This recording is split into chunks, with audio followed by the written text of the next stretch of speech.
இப்போ பார்த்தீங்கன்னா, நம்ம இயற்கை லட்டு அப்படிங்கிற இதை வந்து இப்போ செஞ்சு காமிக்க போகிறோம். இப்போ அந்த இயற்கை லட்டு அதுக்கு தேவையான பொருட்கள் அப்படின்னு பார்த்தீங்கன்னா, அவல் மாப்பிள்ளை சம்பா அவலில் நாங்கள் இப்போ பண்ணியிருக்கோம். அது வந்து இப்போ மாப்பிள்ளை சம்பா அவல் தான் இல்லை, நீங்கள் பாரம்பரிய அவல் எந்த அவல் வேணும்னாலும் எடுத்துக்கலாம். கெட்டி அவலாக எடுத்துக்கிட்டோம்னா அது வந்து நல்லா பயனுள்ளதாக இருக்கும்.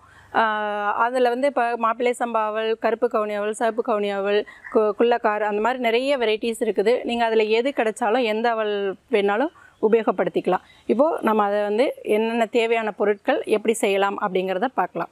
இப்போது அவல் மாப்பிள்ளை சம்பா அவல் 1/2 கிலோ எடுத்திருக்கோம்.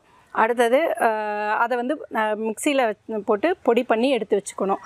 அதுக்கப்புறம் வேர்க்கடலை 1/4 கிலோ, பொட்டுக்கடலை 1/4 கிலோ, பாதாம் 50 கிராம், முந்திரி 50 கிராம், பிஸ்தா ஒரு 20 கிராம், ஏலக்காய் 10 கிராம், நாட்டு சர்க்கரை 1 கிலோ ப்ரிப்பேர் பண்ணுறது அப்படிங்கிறத பார்ப்போம். இப்போ நமக்கு இதில் கொடுத்துருக்கிற எல்லா பொருட்களையுமே மிக்சியில் போட்டு 1-2 பொடி பண்ணி தனித்தனியாக எடுத்து வச்சுக்கணும்.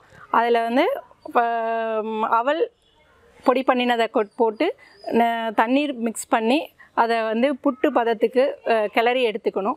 அதன் பிறகு அதில் வந்து பொட்டுக்கடலை பொடி, வேர்க்கடலை பொடி, நம்ம பொடி பண்ணி வச்சுருக்கிற எல்லா பொடிகளையும் போட்டு அதோட நாட்டு சர்க்கரை, அதில் தேங்காய் துருவல், சுவைக்காக சிறிதளவு இந்து உப்பு சேர்த்து பிசைஞ்சு அதை நம்ம வந்து லட்டு உருண்டைகளாக பிடிச்சோம்னா இது குழந்தைகள்லேருந்து பெரியவங்க வரைக்கும் எல்லாருக்கும் ரொம்ப பிடித்தமான உணவாகவும் இருக்கும்.